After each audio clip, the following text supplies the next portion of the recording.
Well, ladies and gentlemen, we are. Ladies and gentlemen, we are, I would say, almost on the verge of college football season. I wanted to go over maybe a projection on the college football preseason AP Top 25. A lot of people think it's meaningless, but it certainly is something to talk about, that initial ranking for all the teams, and we are going to be using ESPN FPI here. I mean, you could also use College Football 25 for at least the preseason rankings. Now, obviously, College Football 25, a little bit of a disappointment in terms of the simulator, but that's another story. Getting to what I think the rankings are going to be, I think it's going to be pretty much consensus, or at least Georgia will get probably like 80% of the first place votes. So this is just the FPI. Now, the FPI will not 100% align with what the preseason top 25 is. It'll be relatively close, but a lot of these SEC teams are bolstered up. They're going to be down in the actual top 25. But I would imagine Georgia, not totally unanimous, but the consensus number one team in the nation. The reason they would be in front of Ohio State is they've got the returning quarterback. There's a lot less unknown when you've got a returning QB. Ohio State likely using the transfer Will Howard from Kansas State. So I would expect Georgia to be number two. I would expect I would expect Georgia to be number one. I would expect Ohio State to be number two. Now, I was surprised in the initial FPI, they put Ohio State at 4. I would imagine that's the FPI algorithm taking into account Ohio State has a new QB, which they're going to be penalized for. I mean, technically Oregon does too, but obviously Dylan Gabriel's better than Will Howard. He just is. But it's still, I think Ohio State, based on how talented they are, they're pretty much a consensus number two. There are going to be people that rank Ohio State 1 just because the overall team talent, now with Caleb Downs, the ridiculous receiver room, returning basically their entire defense, very likely to be improved. I'll say Georgia's 1, Ohio State is 2. Who would be number 3? It's probably going to be, I would guess, either Oregon or Texas. They'll probably put Texas at number 3 because Texas made the playoff last year and is returning Ewers. But with how the media tends to do it, maybe they will go Oregon. I mean, Oregon just has so much hype right now with Dylan Gabriel, with the amount of money they're investing. I mean, their recruiting is crazy. They're spending NIL like crazy. It is go time for them. They're really trying to win a national title here relatively soon. And I would say probably Oregon number 3, Texas number 4. But Oregon and Texas are going to be the consensus 3-4. Texas returning Ewers. They did lose, 2 of their top receivers, so we will see. Texas has that huge, week 2 or week 3 game against Michigan. That's really going to make or break at least the start of their season. And if they win that game, you could make an argument they could be number 1, even if Georgia beats Clemson, because Texas going on the road at Michigan would be, I think, a better win than Georgia neutral site against Clemson. So I would say a combination of Georgia, Texas is going to be 3-4. When it comes to like number 5 and on down, where will Alabama be? I think Bama will be anywhere from 5 to 7. I mean, Bama's recruiting has not fallen off at all. The questions about losing Saban, they've subsided at least a little bit. So Bama, whether you want to put them 5, 6, or 7, they'll be somewhere there with Jalen Milroe returning. Penn State, maybe a little bit lower than number 6. The FPI is pretty high on Penn State due to their defense and returning QB. I'd probably say Penn State's like at 9 or 10, a little bit lower. Notre Dame, they've got at 7. I think that's probably pretty right. We'll see with Notre Dame and Riley Leonard. They do have a relatively easy-ish schedule this year, so I think they probably will make the playoff. In terms of where they'll be ranked, I would say top 10, maybe like number 10. Oklahoma at number 8. I would imagine Oklahoma's going to be a lot lower. Oklahoma is a talented team. I do like them, but in terms of a preseason top 25, they should probably be ranked probably like 14th or 15th, I would guess. You've got Tennessee at number 9, maybe a little bit lower with Tennessee. We will see. Missouri sitting at number 10. Yeah, Missouri is an interesting team. A lot of the analytics don't like Missouri, but they do have an easier schedule. Last year, a lot of people put stock into that game against Ohio State. I don't really put much into that considering Ohio State. Not that they weren't trying, but it was a meaningless game. Missouri probably will be around, I would say, number 11 to number 14 if I had to guess. Next, you do have FSU at number 11. I've seen a lot of people rank FSU lower than number 11, like at 16 or 17. FSU had the season last year, kind of a weaker ACC. They go undefeated. They famously miss the playoff, and then they get trounced by Georgia. So now they've got DJ Uiagalelei, the transfer from Oregon State, originally 5-star at Clemson. FSU can make some noise just because the ACC is bad, and I think Uiagalelei is a little bit underrated. You do have Michigan sitting at number 12 in the FPI. With Michigan, it'll be interesting to see how much they factor in the national title last year, the perfect season. But I think number 12 is probably pretty fair. You could argue they could be lower based on how much they lost. They do have some really good defensive players. They've got like 2 of the top 5 defensive prospects in the draft, Will Johnson, Mason Graham. But I think 12 is like maybe a compromise. I could see them being inside the top 10, though, based on what they did last year. And they are returning a lot in defense, obviously losing Harbaugh as well, J.J. McCarthy, Corum. They returned Donovan Edwards. I guess we'll see. LSU at number 13. Yeah, LSU is going to be a tough team to rank. I think that's a fine spot for LSU. It's a decent compromise. You could argue they should be lower. I mean, they had a horrible defense last year, even with Jaden Daniels, who put up just a ridiculous season. They're going to definitely need to improve their defense. They've got that week 1 game against USC, but I'll say in terms of the AP poll, an initial ranking of like 14th or 15th is probably pretty correct. A&M at number 14, they're obviously going to be a lot lower than that you would expect in the AP poll. ESPN, the FPI, the way it does, they take into recruiting. Obviously, A&M, even losing all the top recruits like Evan Stewart, Walter Nolan, they're still ridiculously talented. And this could be a good year for A&M in terms of maybe under the radar now. You get out of Jimbo Fisher. It's just going to be tough being in the SEC West. It's so many hard games, but maybe an 8-4 season, that would be really good for them. That would definitely be honestly, maybe a top 15 team with how stacked the SEC is this year, but I think they might be a fringe top 25 team. I don't exactly know where they'll be ranked, but certainly not at number 14. Recruiting is taken, into account with the FPI. Not so much. It kind of is with the AP, but not nearly as much. Clemson at number 15. I think that's a pretty good spot for Clemson. Clemson's got an underrated, really good defense every single season. Cade Klubnik, veteran QB at this point. He started multiple years. In terms of team talent, Clemson is right up there in the ACC. You could argue they're the most talented team. Maybe they're flying under the radar a little bit. They had the crazy, mini dynasty run there. And then recently, it's been a few tough seasons, not up to standard. They do have the issue with the transfer portal. Dabo Swinney never takes kids from the portal. It does seemingly hurt them at least a little bit. That's just the way they do things. But I would say 15 is a fair ranking. They might maybe rank Clemson even a little bit higher to juice up that game against Georgia.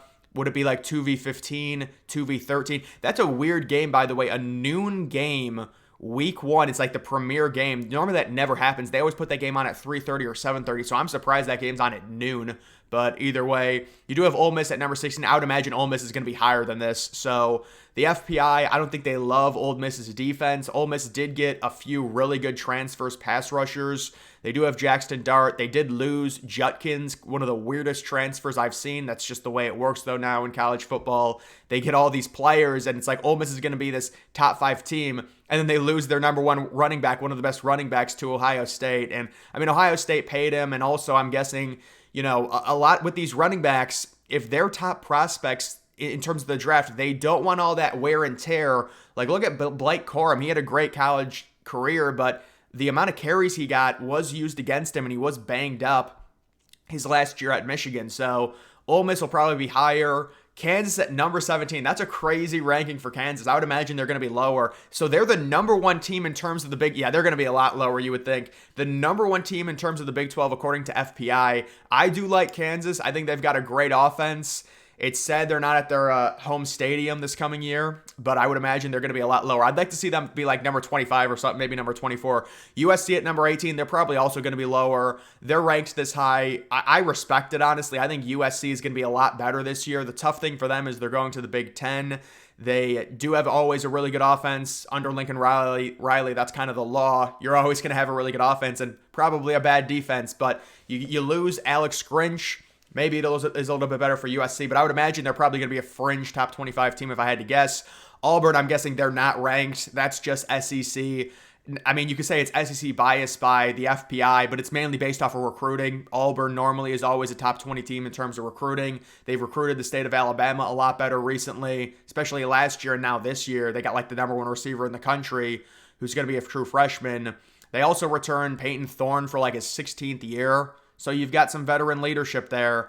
But top 20 team, I don't see that in terms of the AP preseason poll. Florida also is, I would imagine, not going to be inside of the top 25. That's another team that basically is ranked this high by FPI because they take into recruiting significantly.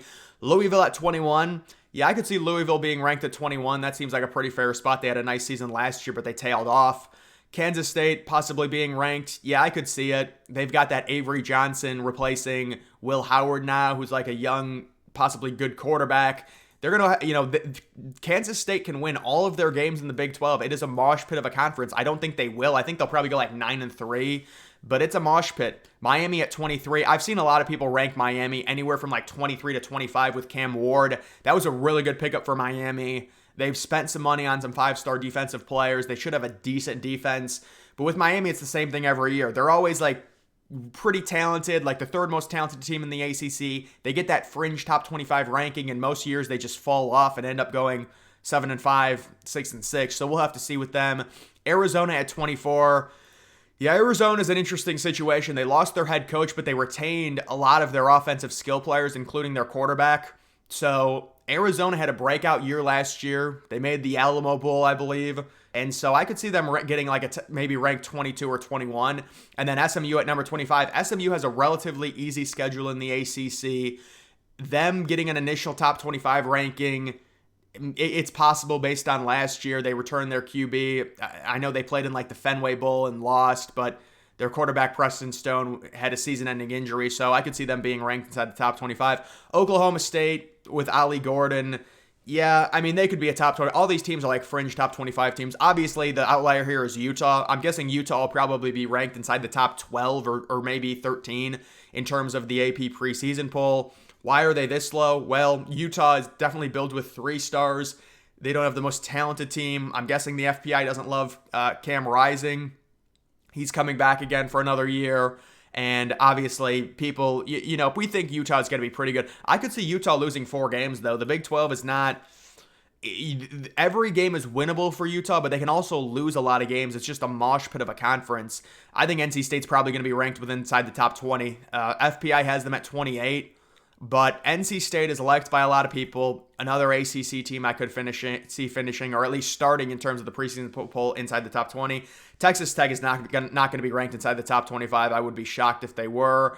They've got some momentum there. I saw they sold out all their season tickets. They've just got that huge renovation, the beautiful brick closing up the end zone. It'll be interesting with Texas Tech. TCU at number 30. Yeah, TCU had a bad year last year. They're not going to be inside of the top 25. Oddly enough, in terms of the FPI, they did love TCU last year because they lost a bunch of close games. So it's not like, you lose these close games to semi-decent teams. You're not going to be punished that much. Washington, would they rank? I mean, I think they probably will rank Washington inside the top 25 just based off of last year. They'll probably give them like a token ranking at like number 23, I'm guessing. I don't think Washington is going to be that good this year. They lost the receivers. They lost Penix Jr., so we'll see. UCF, I like UCF. I don't think, obviously, they're going to be ranked inside the top 25. Any of these other teams could be ranked. I mean, I've seen Iowa ranked in a lot of people's top 25 towards the bottom at like number 24, number 25. So that wouldn't surprise me at all. Any of these other teams, I really cannot see maybe Boise State. Yeah, Boise State could be another one that could get a ranking of like 22 or 23, maybe towards the bottom of the top 25. There as well. Virginia Tech might receive a few votes. It's crazy how much Rutgers has improved their program. It was funny. I did a simulation on the College Football 25 game. They won the Big Ten. Obviously, that's completely ridiculous. But, I mean, they improved their program. They're a top 50 team now. It's kind of a shame the Big Ten got tougher. Well, maybe it got easier for them because they've been in the tough division in the Big Ten. Maybe now they'll get some easier games. I don't know. Maryland is kind of under the radar as well. They're a team that lost Tagovailoa. They're starting QB for like 3 years, but they might be decent. We'll have to see. Iowa State out of the Big 12. I don't think they're going to be ranked. But yeah, Boise State I could see getting ranked. Really, maybe James Madison gets a few votes just because of how they started off last year. Any of those other teams I really can't see. It would have to be like maybe a team like Memphis, but all these other teams are not going to obviously be ranked right out of the gates. But that's just my prediction. I'll say definitely the big outlier here would be Utah. I think Utah will probably be top 15. Right now, they're ranked 27th in terms of FPI, mainly based off of the recruiting. Also, maybe last year wasn't as good as people thought for them, mainly because they lost their quarterback. You also have Kansas kind of ranked high in terms of the FPI. The number 1 team in the Big 12, pretty shocking. But all these other ones, I could see Michigan coming at number 8 or number 9. Wouldn't surprise me if they were inside of the top 10 based off of last year. I mean, that you can say they've got a good culture. it just depends, how much do you value last year? Some people don't value it at all. Other people do value it, and they think you should show respect that, they went 15-0 last year, at least rank them inside the top 10. Notre Dame might be a little bit lower at like number 9. Oklahoma certainly will be lower. Missouri, I could see probably right around number 10, around that range. FSU could be lower, but I don't think so based on the year they had last year. But yeah, so that's pretty much it when it comes to where I think some of these teams will be ranked. I would imagine the consensus is going to be Georgia 1, Ohio State 2, Texas 3, Oregon 4, Bama 5. Who would they put at 6? It's actually kind of tough. They might actually do like Michigan at 6, honestly. But Penn State seems a little bit lower. Notre Dame, I don't think deserves to be number 6. Oklahoma, I don't think would be number 6. Maybe they'll move Missouri up, or maybe they'll move Ole Miss way up to number 6. I have seen people rank Ole Miss inside of the top 6 in terms of their preseason polls. So we will see in terms of that. But guys, that is going to do it for this video. Make sure you follow me on X. Link to that's always in the description.